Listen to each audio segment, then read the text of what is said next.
Croeso, good evening and welcome to Cafe Chat, which is now grown up and it's called Cafe Conversations. So if you've been in the cafe before, you'll know that I do these talks every single week and they're based around usually the theme of the week, and these talks underpin the work that I'm talking to you about. I love doing the talks. I don't know what's happened to my life. I love doing the talks. I think it's years of being a course director and imparting my knowledge to you in what I hope is a kind of an interesting way to find out whether you learn from it, but mainly to keep you motivated. Hello, hello, Noswetha. Now you'll notice Winnie has said hello. So if you are live with me tonight, if you're watching me on YouTube, you don't have to do anything. But if you're live with me tonight, by saying hello or giving a heart or thumbs up, something like that, kind of wakes Facebook up for everybody else to join in. So earlier today I had a review of a new course that I'm planning called Menopause Motivation. I'm going back to my degree and looking at what's called the self-determination theory on how to remain motivated during exercise, because I've been teaching since 1986. I'm going to get a t-shirt with that on. And what I find is we all know that exercise is good for us, okay? Don't need to tell you that. The thing is why do we do it, and then why do we decide not to do it? You know, what causes that kind of seesaw? Do we do it? Do we don't? Do you remember that film Sliding Doors? What if I stepped through the door? What kind of life would I lead? What if I took a different path? What kind of life I would lead? And I think that we come across these decisions on a daily basis, don't we, where we know what we should be doing and we feel guilty when we don't do it, and then we feel rubbish and we marry that guilty feeling to exercise, and then it puts us off exercise. So this is kind of looking into the psychology of getting fit, as well as some practical issues. And I've given you all homework, so I hope you're all ready with your pen and paper. Have you all got pen and paper? Good evening, good evening. Nicola, I don't know how you get home so quickly. Well done, you. Okay, so I have put up a PDF, but it doesn't matter if you don't have the PDF, because we're going to do the homework together on a piece of paper. And it's all going to be about how do we get into the mindset of getting fit. What does getting fit mean? Oh, she says, I've got everything ready apart from a piece of paper. What am I like? What am I like? It's me nagging all of you lot to get a piece of paper. I didn't get a piece of paper myself. All right, I'll use this envelope. Used envelope, that's fine. All right, so quite often when you go online, it goes like, what do you think about this? Do you think about this, or do you think about that? And they give a poll, or do you like this outfit? Or if you do, comment below and I'll send you more information. And I think as a consumer society these days, we're continually bombarded with questions, you know, and click here to join, and do you want to do this? And I think businesses are really tapping into the psychology of fitness. And I was talking to one of the instructors who does Hyrox, and I was saying how clever Hyrox is about creating that buzz and excitement about exercising, whereas the exercises are the same exercises we've been doing for years, but it is the buzz. So today is going to be about, why does this comment getting fit get on my nerves? Why do you often say to me, not you particular, but as a general population, come to me and say, like, I want to get fitter, without really understanding the concept of what fitness is? And then having a look really at the pitfalls, you know, having a look at life things that get in the way, and how do we overcome this? So the homework is really important, and it's important that we start with it. Okay. So if you haven't printed off your PDF, you need a blank piece of paper, and in the middle of the blank piece of paper, you need to draw a circle, okay? So we're going to do what's called a spider diagram. And in a spider diagram, it's about tapping into your thought processes about fitness, okay? So in the first circle, are 4 elements. So you can divide your circle into 4 quarters like that. Okay? I hope you're following along. And you want to then put the 4 elements of fitness in there. So one of them is physical fitness. Okay? So write in one, physical fit. Okay? The second one is nutrition, because we have to have the nutrition right to have the energy to exercise well. So you want to put nutrition. Okay? The third one is medical. So you need to acknowledge any kind of medical condition or illness that you have that is going to impact on either or both your physical fitness and your nutrition. For example, you might be gluten intolerant. Okay, so we can say in nutrition, this is what you need to eat, but you might be gluten intolerant, so you have to adjust your nutrition. Or you might have had, I don't know, you might have fallen over and, I don't know, had a cyst removed from your toe, as somebody's had in my class today. And so that might affect your physical fitness. Or you might be like me with a low thyroid, and you have to understand that, you know, even though you're on medication, it doesn't always be consistent. Or you might be like me in menopause, and that hormonal shift will influence your ability to do physical fitness because of all the different things that happen in menopause. And then the final one, which is the key one as well, is called social and emotional. Okay, so you write in the 4th box, social and emotional. Now, in order to be totally fit, you need balance in all of these. And because we're all so different, we can all say like, oh yeah, what you need to do is you need to do 30 minutes of exercise every single day. You might say, yeah, but I'm in a wheelchair, or I've got, you know, broken my ankle, or, you know, I've got work commitments. And understanding the influences of other things on your ability to exercise is going to be key for you to do.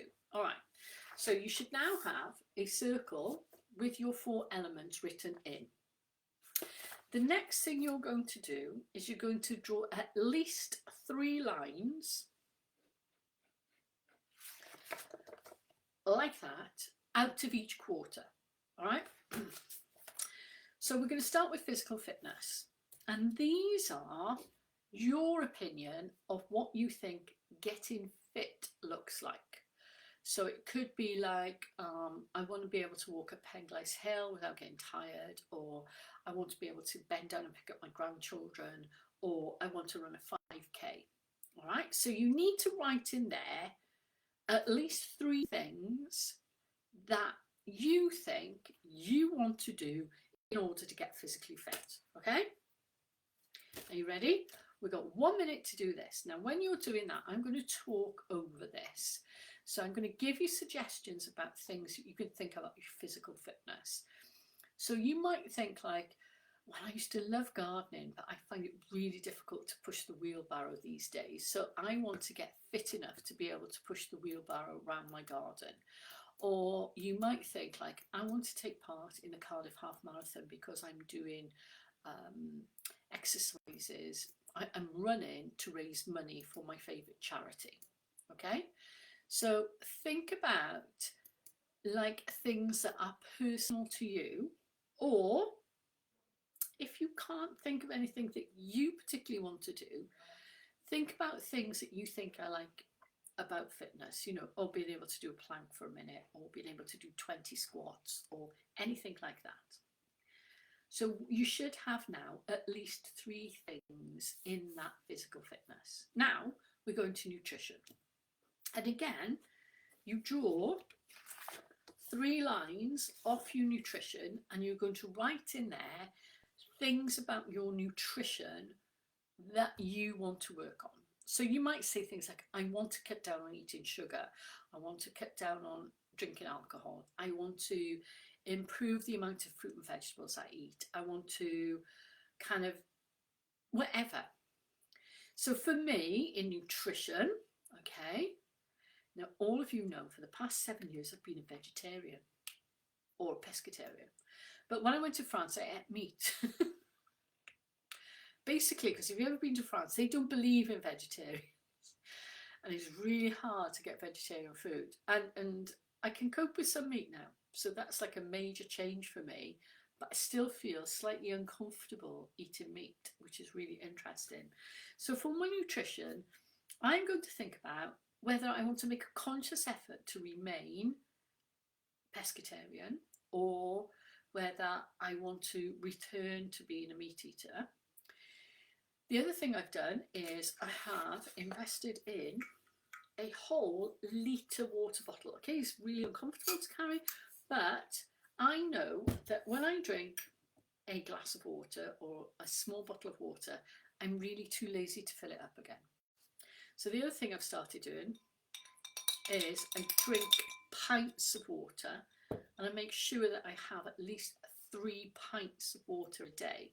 And I got really cross with my husband because he drank some of it. And I was like, I don't know how much I want to drink. Okay, so you write your 3 nutritional things. They can be quirky like mine, or they can be really specific, or they can be very general, like I need to eat 5 fruit and vegetables a day. Right. Then we move on to the medical. All right, so in the medical, you need to list, it doesn't have to be 3 things, okay? You need to list the things whether it's temporary, whether it's permanent, or whether it is long term. So say long term could be you've had a hip replacement. So you might have been active beforehand, but a replaced hip has meant that it's been a medical intervention that's going to influence your life. Or it might be medical, it might be you've got type 1 diabetes, or you're like me, you've got low thyroid, or you're going through menopause, or you've got depression at the moment. Anything that you think is nothing to do with going for a run or what you eat, but things that influence this. Okay, it can be 1 thing, it can be 20 things, it doesn't matter. And then finally, you go back to doing the 3 things on social emotional. Now, if you've ever been in a cafe, the social emotional element of fitness for me is the top, okay? Because if you don't have the social and emotional support, you will give up. I promise you now. There's no way that you're ever going to sustain exercise without this element. So the social and emotional are things that nurture you, all right? So things that make you feel good, whether that's like you like a joke, you like a laugh, you like to go with friends, you like to work out on your own, whether you've got stress in your life, are you getting divorced, have you got grief in your life, are you in a happy place, is your life busy, anything that's not medical, that's not nutrition, and that's not physical fitness. So the social emotional element is always one of the cornerstones that I work on in cafe, because without that is a 3-legged table and it wobbles. You really, really need to get on top of the social emotional to support everything else. So getting fit has barriers in place that stop you getting to where you want to be. So you might have an idea in my head, oh, I want to be this person. You might even have an image of what you're going to be like, what you're going to look like, how you're going to behave, what you're going to be wearing. But that image will only come to life when you have addressed the other issues. So have you all finished? If you can put up a thumbs to say, yeah, I've done all my things, I've done it all, okay? If you're still thinking and you want to listen to the talk, leave it, but come back to it later. So this circle is to encompass everything that influences fitness. Now we're going to draw a second circle in the top corner that is opposite to your physical fitness. Mine's just left, I'm just weird. Okay, so in that top corner you have the elements of physical fitness. Okay, so you're going to have to understand these. These are The key components of fitness, these are the measured components of fitness that have position stands that are worldwide accepted as norms for fitness. All right, so number one is cardiovascular fitness. So you need to write down you need to split that into 5, which is really freaky. Just think of like, you know, like a Trivial Pursuit thing.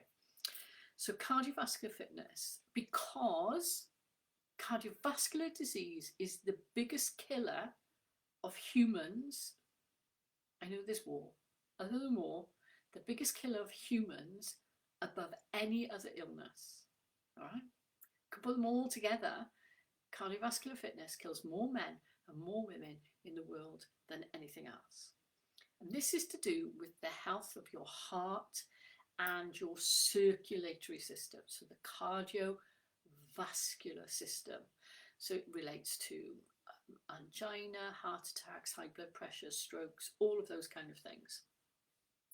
So that's number one. Number two, which really influences our life, is called muscular strength. So that is the ability to do everyday tasks. Take your washing into the back garden, hang it on the line, take your rubbish out, pick up heavy things, go shopping, carry shopping bags, muscular strength. Okay. Number three, which you're going to write down, is muscular endurance. And this is the ability to repeat tasks many times. Okay, so it's not like one task when you're kind of doing a big lot of work. It could be like walking somewhere. It could be cycling. It could be swimming. It's usually consistent. It's usually rhythmic, and it has to last at least 20 minutes, if not longer. Okay, so muscular endurance, the ability to keep going. All right, so not just like carrying the garden waste and then coming back and having a rest and a cup of tea. It's like about walking up and down the garden 20 times, 40 times. Number four is flexibility. So you're going to write down flexibility. And this is the ability to have freedom of movement around the joint. All right, so each joint has a specific movement. So if you look at my arm here, my shoulder joint can do something weird called circumduction, which is to circle, whereas my elbow joint is a hinge joint, okay, and it only does flexion and extension. My fingers are also hinge joints, okay, because they can only flex and extend, but my wrist can do many movements.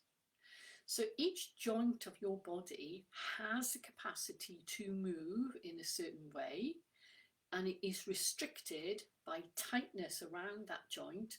Maybe you've frozen shoulder, maybe you've had an injury, maybe you've got shoulder replacement, and it's the same everywhere else. So flexibility, freedom of movement around a joint. And the final one, which is a bit of a weird one because it's got about 10 things in it, is called motor fitness. M-O-T-O-R, as in motor. Relating to motor neuron, or your nerves. And this is to do with speed, reaction, agility, all of those kind of things that, you know, if you trip and you fall, you've got good balance, you've got coordination, you've got the ability to move quickly, to change direction, anything like that, to jump. Okay, so motor fitness is encompassing many different kind of movement patterns.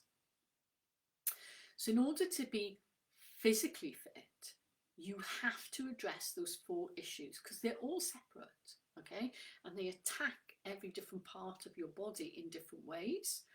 You know, sometimes you train both together. So when you're doing muscular endurance, like go for a long run, you're doing cardiovascular training, you might be doing motor fitness training. If you're going dancing, you'll be doing more motor fitness training, but you won't be strength training. If you're going to the gym and lifting weights, you're doing strength training, you're doing motor fitness, but you might not be doing flexibility.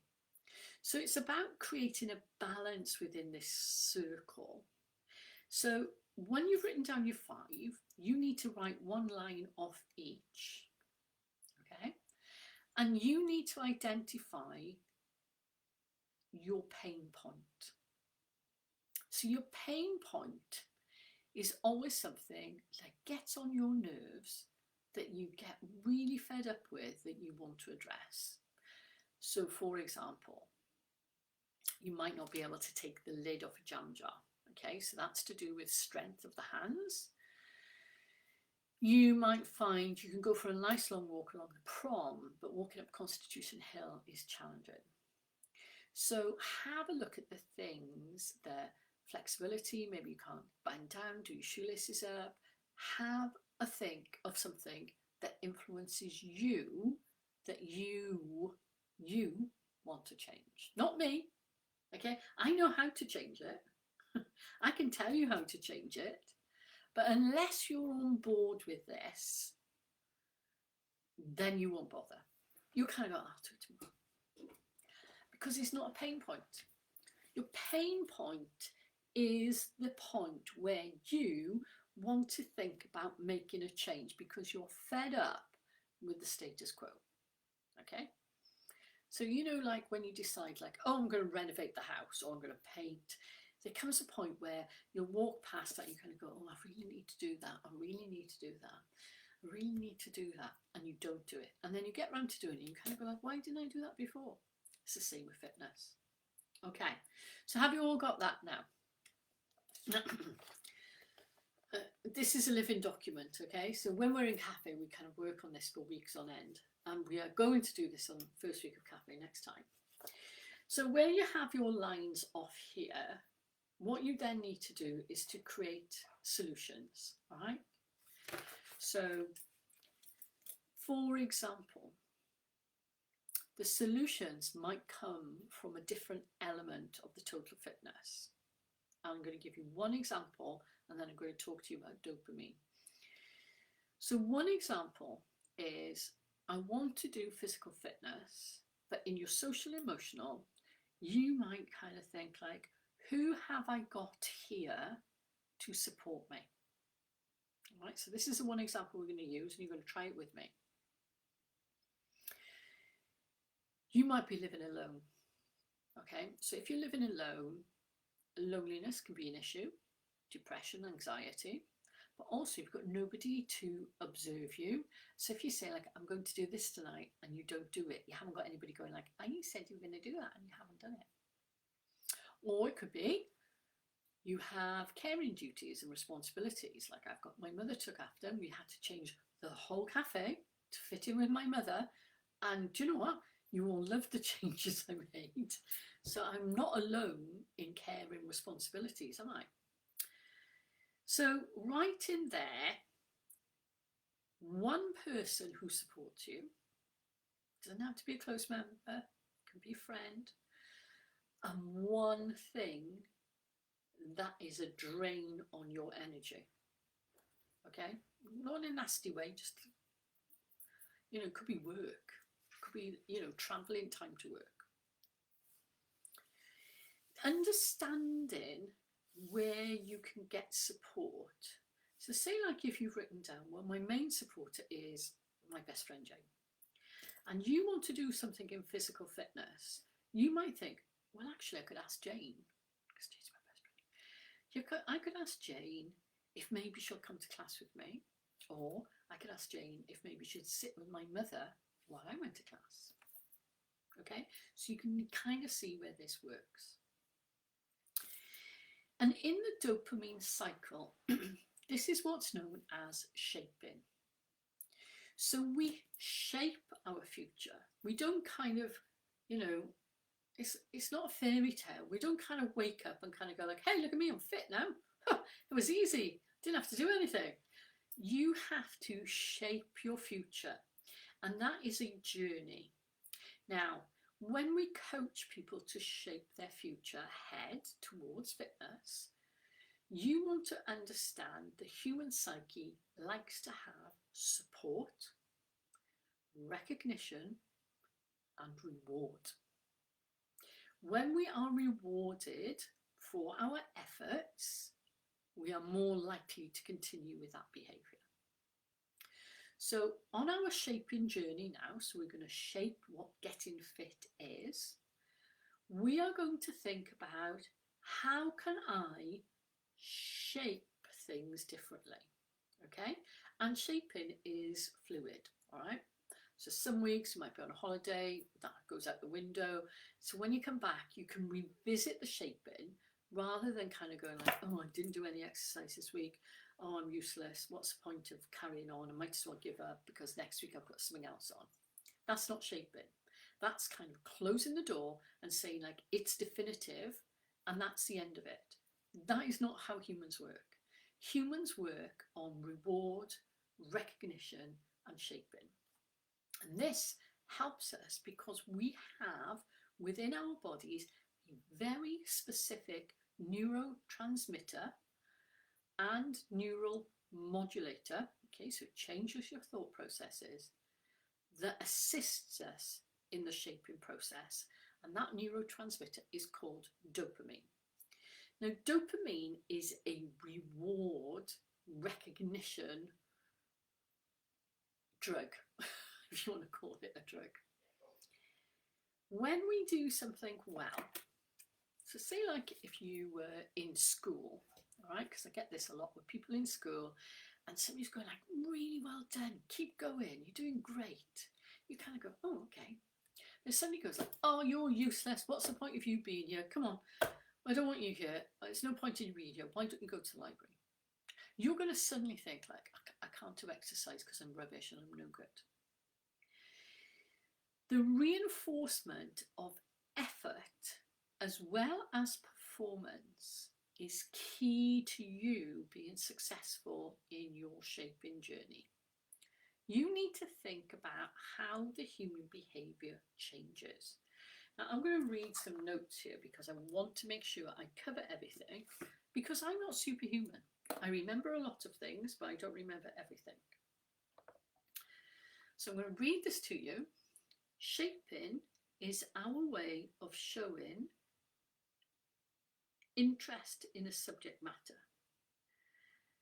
We can call this pre-contemplation, so we can have a look at it. When we shape our thoughts, we do things for ourselves. And as we proceed with the shaping process, we start to do something called neuroplasticity, or building pathways. And these are the pathways from our brain and our thoughts to action. Nothing to do with physical fitness, nothing to do with medical, nothing to do with nutrition, and nothing really to do with social and emotional, apart from the support you're giving yourself. The reinforcement part of fitness is brain orientated. So if you have an internal dialogue with your brain that says, it's okay, I had a rubbish day today, I'll catch up tomorrow, and you listen and watch the people in cafe who've been here for years kind of going like, I'm catching up today. If you've ever wondered why people are posting, I'm doing it now, that's because that is an example of building a neural pathway to be accountable. I'm doing the workout now. Then you get other people contributing, saying like, oh, I did that yesterday, it was really hard, or I did that yesterday, really enjoyed it. And all of a sudden your social emotional connections start to build. Now, when we start to shape our future, we have to have a reward for it, okay? So say, for example, you missed out on doing double workout yesterday, okay? So you're probably feeling slightly guilty. You don't go into that cycle and pathway of berating yourselves, because humans like reward and we want to acknowledge effort, okay? So the fact that you're still thinking about it demonstrates your effort to still want to achieve the task. You might not have performed the task, but you are going to do it.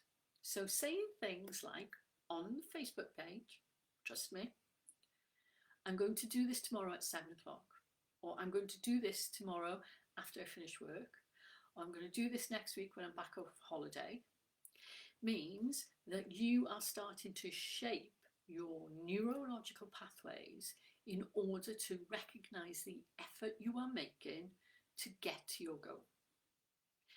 This is really powerful for humans. Humans connect with this. You will get support from people in the cafe to help you with this, and you will build new pathways in your brain that realize that even just writing it down and then going like, I did it, means that you have a change. And I think this is really good. Now, dopamine helps us with planning and decision making. Saying I haven't got time this week, that's not planning, that's not decision making, and that's not shaping. That's kind of going like. So if you can't do it today or next week or the week after, plan to harness that hormone. Oh, it's not hormone, it's a neurotransmitter. Because when you plan ahead and do that acknowledgement and acceptance and understand your life and where you're at, you will get a reward in your brain that you're taking care of yourself. Okay, I'm looking after myself. I'm rewarding the effort I'm putting into making plans for my future. And this helps to regulate our hormonal response. So we're less likely to get depressed because we can see a future ahead. We're more likely to engage with exercise because we can see the reward come in. When I go like, tick, got that off my list, which is why I tell people to print off the calendar, and why we have a handbook. And this next time we're going to have a more reflective handbook where you are going to be reflecting on your journey a little bit more, because I think reflective learning teaches us a lot. We also, when we target this hormone, dopamine, so dopamine, remember, is going to help us do planning and decision making.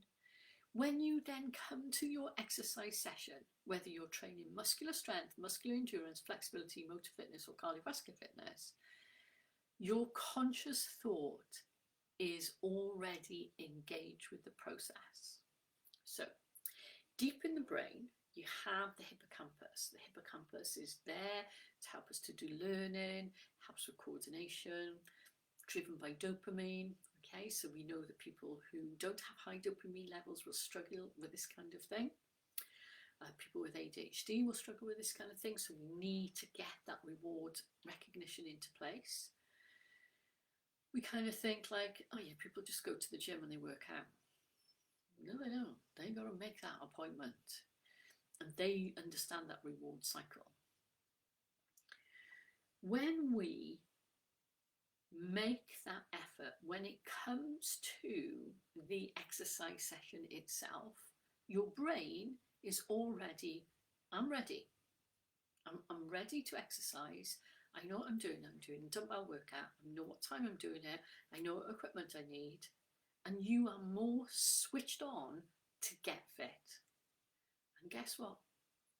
The dopamine then makes your muscles improve quicker. You know, the human body has endless tricks up its sleeve to keep you fit.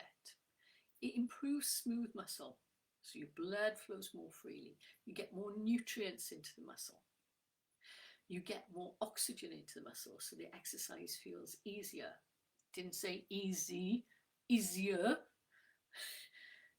You improve your coordination because you're switched on. Have you seen sometimes when they kind of go like, oh, they're not in the game today, they're not in the game, their head's not there. It's not their head, it's their brain. So you're in the game before the game starts. And everything in that neurotransmitter kind of goes like, systems are ready to go. It's like having a countdown, 10, 9, 8, 7, 6, let's go. And that's why you have that at the start of the race. Come on. That's why when you're exercising hard and people are clapping, you will keep doing the effort because you're getting reward. If you were working hard and somebody goes like, oh, that's really rubbish, boo, you will give up.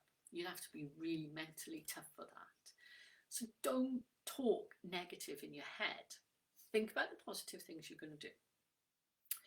The other thing that happens is that when your brain is ready to exercise and you have this improved blood flow, you have everything else, you have this improved movement patterning, you have improved coordination, your brain absorbs the learning pattern more quickly.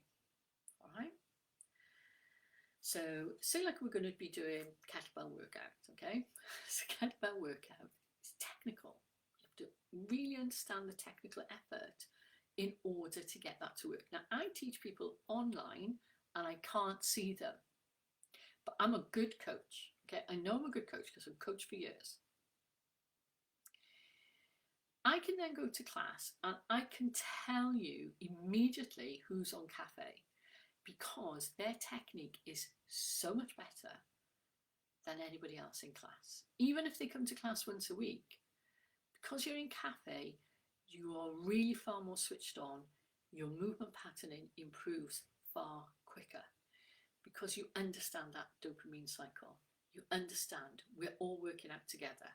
7:30 tomorrow morning, 7:30 this morning, we had 30 people working out together from all different parts, different people, different lifestyles, different places.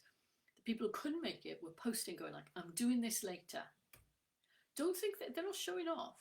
They understand the process. Do that thing. I understood the assignment. Excuse me. I'm getting warm. I've just come back from teaching Pilates. Okay. So we want to strengthen that neural circuit before we do the fitness. It's no good kind of going like, oh yeah, I'm going to run 5K. We know mechanically how we can run 5K. We knew the nutrition and the fluid you need to run a 5K. But if you're not in the game, you will lose interest. You will find an excuse. You'll go, oh, my big toe hurts, or, you know, I've got my period, or, you know, something. Something will be your handicap. Not as in your handicap, but we often see people handicap themselves by, I don't know, doing something like going out drinking the night before competition and kind of going like, oh yeah, well I would have won had I not gone out drinking the night before the competition. So think of these three things: shaping your journey, reward, and recognition. You recognize both the effort and the performance. So the effort for you is this: understanding who can help you, what's going to hold you back, where you want to go, and what you want to improve is all about understanding the psychology of the human brain to make a change and to shape your future. When we are looking online, we'll come across content creators. We don't like them, we just go. The algorithm then knows what you're not interested in. And then if you pause and you kind of listen to something, you'll have that subject matter come up time and time again on your social media. If you don't do social media, you probably won't understand this. But it's like if you buy a new car, you'll see that new car everywhere else. If you're pregnant, all of a sudden you'll notice pregnant people around you. If you break your leg, you'll all of a sudden see people with broken legs. That reinforcement of, hey, have you thought about this? Hey, have you thought about that? So I think a lot of things with AI now, they're thinking like, you know, if I talk in front of my Alexa, all of a sudden I'm going to see adverts about something I was talking about, because they understand that concept of nudge influence. So you need to be your nudge influencer. You need to kind of come on cafe and chat, or post something funny, or have a look at the timetable and think about ways you can bring to the forefront of your brain. Now, we talked about hippocampus, where learning is, but it's subconscious learning. It's things, tasks we do every day, type in, you know, driving. We can drive whilst at the same time having a thought process or having an argument with somebody or, you know, singing along to music. So we can do the task without conscious thought. The frontal cortex here, and I always think of Winnie the Pooh. Do you remember? Ding, ding, ding, ding, ding. The frontal cortex here is conscious thought. You need to bring your conscious thought forward into your fitness game. What do I want? It's the Spice Girls. What do I really, really want? And you're going to laugh at me, because when I did this, do you know what I really wanted more than anything? People who are in on cafe know this already. They're probably shouting it. I wanted to be happy. Okay. So what makes me happy? Okay. How can I be happy through fitness? Well, I really enjoy being fit. Okay. I've always been fit and I love being fit, and I've missed, don't get me wrong, I love being in France, lounging about, eating food, but I put on half a stone to 10 pounds, and I can't wait to get back to exercise. And I'm not driven for body conscious reasons. It's just, I don't feel like me. And I want to be happy. I want things that make me happy: going to bed and sleeping well, being able to get up in the morning, walk the dogs, being able to walk the dogs in the morning, teach 5 classes, go and sit in the garden, go for a walk with my husband. Those kind of things make me feel great. Play with my grandchildren. I want to have that fulfilling life without having anxiety and worry, which are my kind of weak points, I suppose. So I have to acknowledge, in order to be happy, I have to exercise. Now, I'm lucky it's my job. Maybe it's my job because I understand it.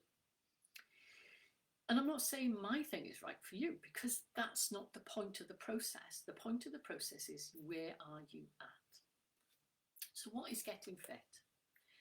Getting fit is shaping your future to give yourself recognition and reward for both the effort and the performance of your exercise, to build that neural pathway that reinforces that exercise makes you feel better. The evidence is overwhelming about the instant effect that exercise has on your mental health and well-being, and the long-term protection. It protects your cardiovascular health, it protects your muscular strength, it protects your muscular endurance, it protects your flexibility, it protects your motor health, it drives you to seek nutrition answers, and it supports your social and emotional well-being. So if you were hoping tonight that I was going to tell you about sets and reps and the fitter principle, okay, so that's frequency, intensity, time and type of exercise, this is not that lecture. This lecture is about you taking responsibility, and I hope you enjoy the rest of the cafe. Do never, ever give yourself a hard time. It's just, if your reward for making effort to join cafe is to shout at yourself, think again. Be your best coach. Coach yourself well. Well done. Keep going. You can do this. Give yourself a reward. If I manage to do it every class in the cafe, I can have a bottle of wine. I don't know. Whatever you want. I can go on holiday. And I hope you've enjoyed that. And I think that, you know, the research behind this is quite phenomenal. And it's been in the forefront of my mind because I have been doing this course on motivation to exercise, particularly menopause. Because when we get to menopause, we have these significant health and physical changes to our body. It can be quite demoralizing to keep going. Please send me any feedback. If you can, share your feedback on the cafe. You can be as funny as you like. You can be rude, but no swear words. And I'll see you all tomorrow morning. I can't remember. I had it written down. But we're doing exercise every morning. I think it might be kettlebells tomorrow. It's kettlebells tomorrow, isn't it? And I hope you enjoy. Noswaith a pawb. Sleep well.